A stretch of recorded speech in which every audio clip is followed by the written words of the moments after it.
I want to start today's conversation by talking about language, what's appropriate for use in the media and what isn't. Jesse Schiedlauer, the author of the book The F Word, wrote an op-ed in Sunday's New York Times critical of the paper for obscuring information by not allowing profanities. He argues society's comfort level with offensive language and content has shifted dramatically over the past few decades, but the stance of the media hasn't. He says that when newspapers hide behind odd phrasing, they hurt the audience, that the elaborate pains taken to avoid saying something dirty only draws more attention to it, and sometimes leaves the reader confused and less informed. I know there's a lot of language that I sometimes use, much to the chagrin of my mother, that I would never dream of putting in print in a newspaper, use on this broadcast. What's your take on this?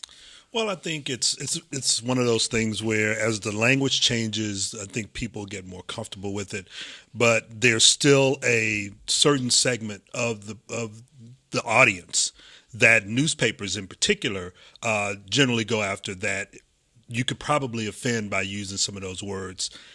They could be taken out of context. People will focus more on the word than on what the actual story is saying or the information you're trying to convey. So I think that's where newspapers are sort of trying to figure out, can we bend the rules a little bit here and maybe get away with something, or are we going to maybe take it a little bit too far?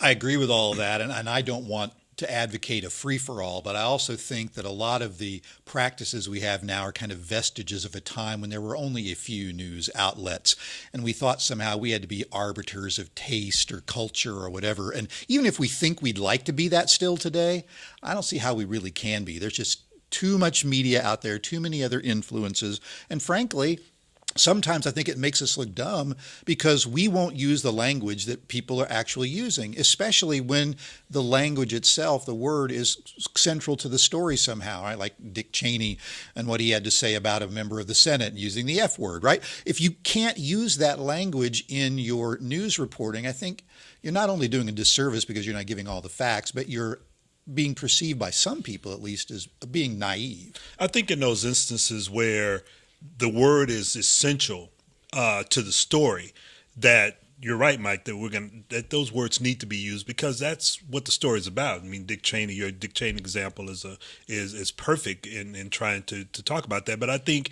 in some other cases where you throw a word in there because someone may have said it, may take away from what is actually going on. And you have to also look at the fact that people can actually go and find exactly what the person said. In a lot of cases, they can actually see the video of the person saying it. And I think if newspapers would provide links in their online versions, I think you could probably get away with some of that. But I think you have to be careful and know who your audience is and what they're going to deem to be appropriate or not. I mean, even among newspapers, there are differences in practices. Mm-hmm. Some will use words that others will not. Some will, bend over backwards to come up with, outlandish euphemisms. Well, that I think is where the problem dashes comes or into whatever. Play. Yeah. But if you think about it, I mean, if you're talking about journalism generally, I mean, there are plenty of journalists and news organizations today that use profanity all the time. Magazines, book writers, blogs, documentary producers. There's a lot of journalism where profanities are just fine. The audience expects it. Right. And I think probably if you ask most people who read newspapers, most of them would be fine with it too.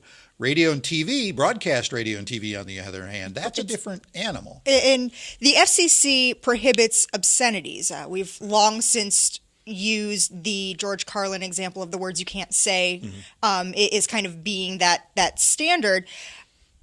Is that dated at this point? Is it time to take a greater look at this? When you look at how rampant it is on cable TV versus broadcast TV? Well, I mean, even on broadcast TV, I mean, some of the things that you hear on broadcast TV now, every time I hear it, I mean, I'm just shocked by some of the words. I'm going like, okay, when was that appropriate to say? So I think that's changing over time, and I think it's changing for the good because this is the vernacular that's being used within society, within culture. And I think if we have a better understanding of what those words mean and how they're used, then there won't be this sort of miscommunication or mistrust in terms of how a word can be used and how it can't be used. But even if you take the most benign explanation for why the federal government should be involved in regulating what we can say on radio and TV, so it's a safe harbor for kids because it's being broadcast on the public airwaves, and it might come up when they wouldn't know. Kids are surrounded by this kind of language wherever they go.